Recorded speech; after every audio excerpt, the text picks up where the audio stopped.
कांतारा। क्या है कांतारा? कांतारा मतलब घना जंगल, लेकिन इसमें दर्शाए गए जो देव है वो पंजुर्ली देव है।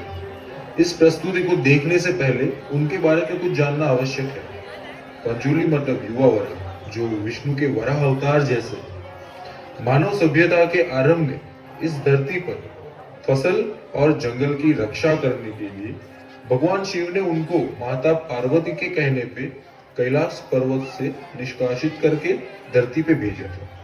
इसीलिए फसल की कटाई से पहले उनकी पूजा की जाती है और उस पूजा के दौरान जो नृत्य किया जाता है उसे भूता कोला कहते हैं।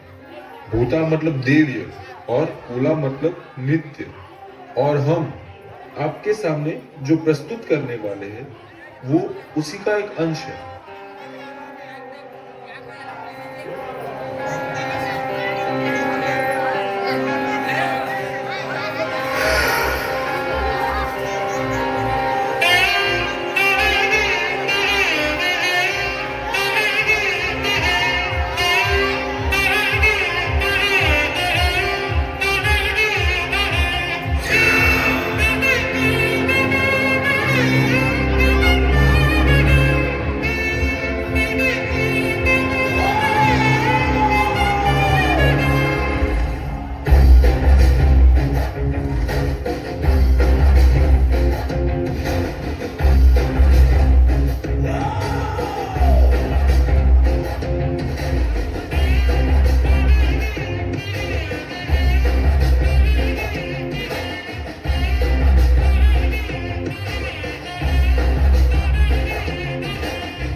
ಸ್ಟ್ಯಾಂಡರ್ಡ್ ಆಂಗ್ಲ ಮಾಧ್ಯಮ ಶಾಲೆಯ ಎಲ್ಲ ವಿದ್ಯಾರ್ಥಿನಿಯರಿಗೆ ಧನ್ಯವಾದಗಳು.